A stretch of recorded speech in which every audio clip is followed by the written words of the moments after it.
Kumusta mga kayami? So, for today's vlog, kagigising lang po natin. At meron tayong cup of coffee. Pero as of recording time ay 12 midnight, 12:03 to be exact. And so, ating gabi na nga po mga kayami.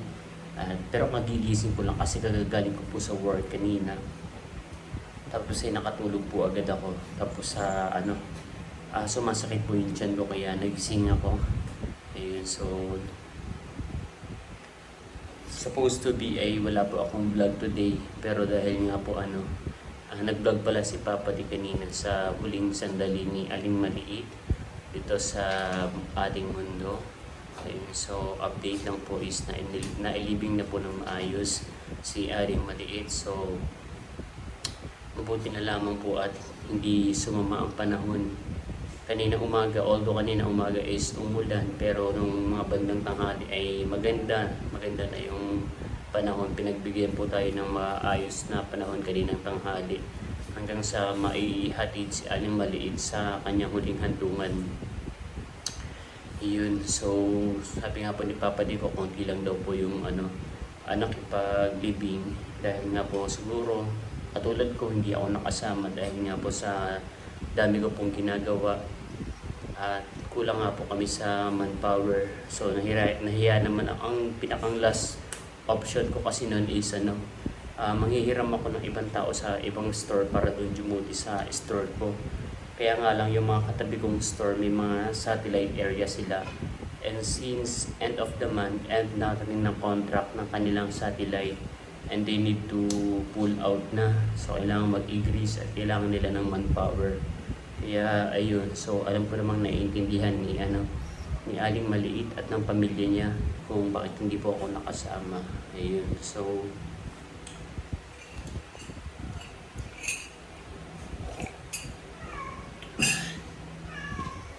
kagabi naman po sa huling lamay niya, pupunta nga po tayo kagabi ay nagpaalam rin naman po ako sa kanilang pamilya talaga na hindi na ako hindi ako makakasama. Bali ay si Papa Di na nga lang po ang nag-video ng mga pangyayari. At na lang natin siya QA. So i-play na lang po natin. So in 3, 2, 1. Baby ko yung may naantok yung mga yan. Pero pag nandito si Daddy ay gising na gising. Magandang araw mga kayami. So ngayong araw po ay ang paghahatid kay Aling Maliit sa kanyang huling hantungan at hindi nga po makakasama si EK dahil siya po ay may pasok at hindi po talaga pwede siyang umabsent ngayon dahil dadalawa lang po sila sa store. Kaya ako na lang muna po yung umabsent para makasama po sa paghahatid kay Aling Maliit. So samahan niyo po ako ngayong araw. So bali guys, nandito na tayo ngayon at ito na nga yung mga pamilya ni Aling Maliit. Medyo kukunti yung tao dahil araw ng Martes ngayon at ang karamihan ay galing sa mga trabaho nila. Yan guys, magpapaalam na tayo kay Aling Maliit.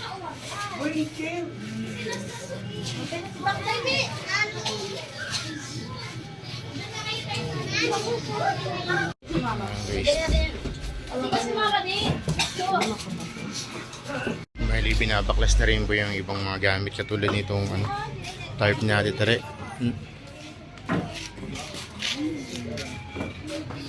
At patuloy pa rin po nagpapaalam yung mga kapatid niya.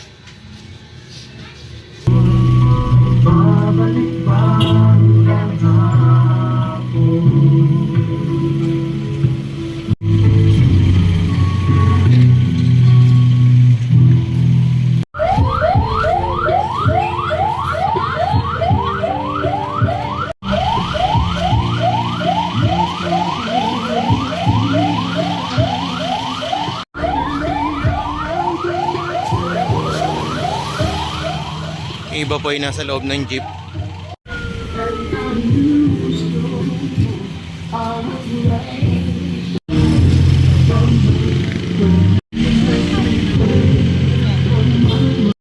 Nung namatay po yung nanay ko noong 2015, yung hinatid namin siya sa huling hantungan ay si Aling Maliit po yung katabi ko lang yung umaalalay sa akin ng mga panahon na hirap na hirap din ako. Tapos ngayon po, siya na yung hinahatid ko. Salamat, Ate Tere. Salamat sa kaalaga mo. Salamat sa... Salamat sa pagmamahal mo sa amin. Ate Tere.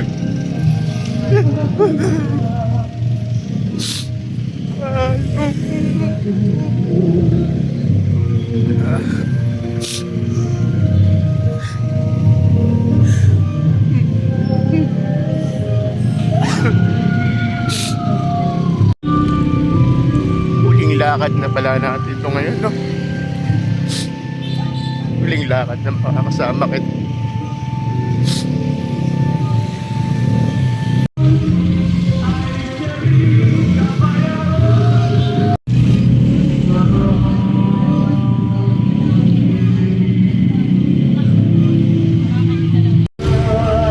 Malapit na po kami sa paglilibingan at nandito na po kami sa Caloocan sa Sangandaan Cemetery. Bali guys, nandito na kami.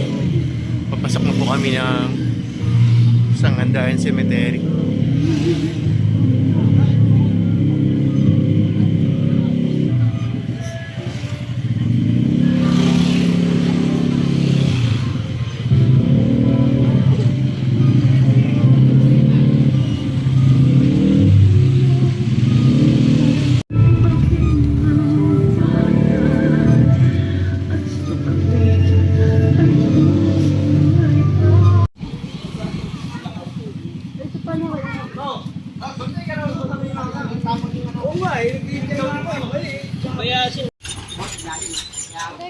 Hawak.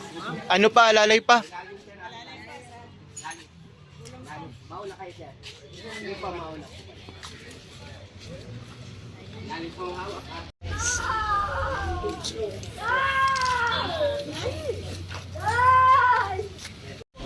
Ayan guys, ang huling pamamaalam ng mga kapatid tsaka mga nagmamahal kay Ate Tere, mga magulang tsaka mga kaibigan niya.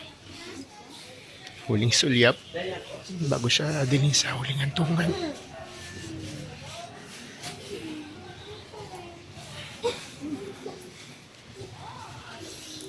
Mga taong naging bahagi ng buhay niya.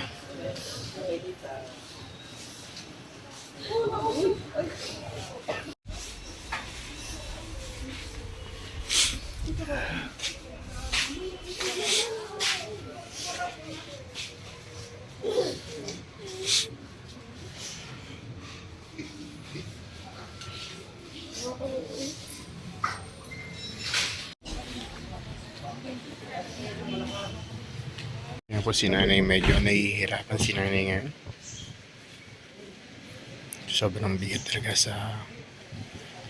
talaga para sa magulang ang maghatid sa halong hantungan kung anak niya pa yung ihahatid. Kaya alam po natin yung nararamdaman ni Nanay Tessie at ni Ka Rudy. Mamaya palagay nyo na lang sa mag-malik na.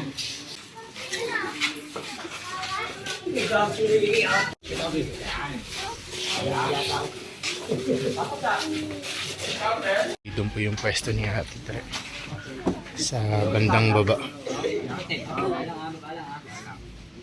Ting, dumating. Oo, tatanggalin lang yung sakit.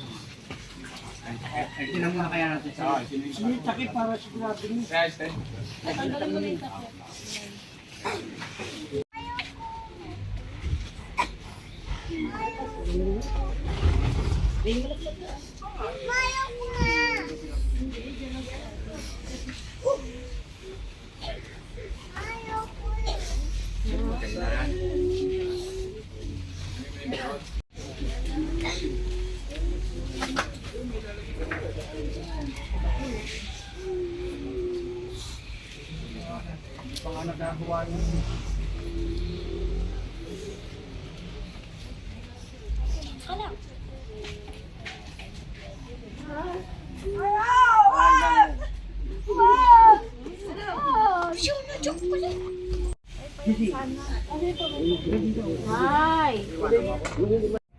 Ayan po mga kayami at naihatid na nga po natin sa huling hantungan si Aling Maliit. At muli po ay nagpapasalamat po kami ni EK sa lahat ng tumulong at nanalangin mula po nung naipasok siya sa ospital hanggang po sa unang lamay hanggang sa huling araw na ito. Maraming salamat po. Salamat kay Ate Teresa. Magandang alaala, pag-aalaga sa pagmamahal na ibinigay niya sa aming lahat ng mga kaibigan at pamilya niya.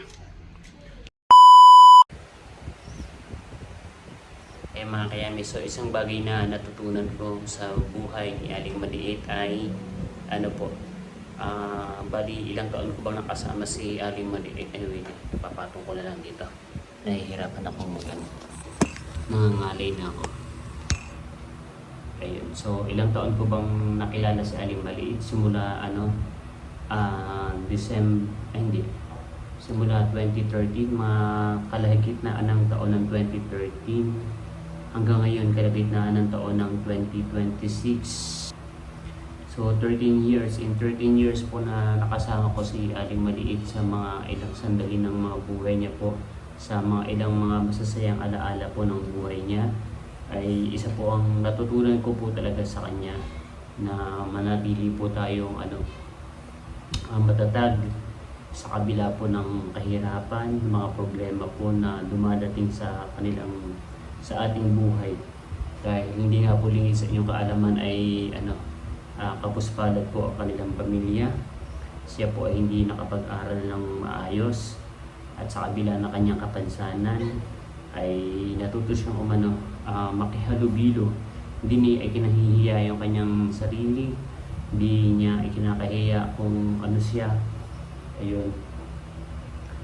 Tapos nga po, ayun, kahit isama po namin sa Quezon ay buhay na buhay, hindi siya nahihiya, and confident siya sa sarili. Maging positibo lamang po tayo sa buhay, at yun nga po, alagaan po natin ang ating mga sarili, lalo na po ang ating kalusugan. And so, at dahil tapos na natin i-edit ang video, dito ko na po tatapusin ang vlog na to. Maraming salamat po sa lahat ng patuloy na nanonood at sumusuporta, hindi namin sa aming channel, kundi sa buong team. Hanggang sa muli, good night!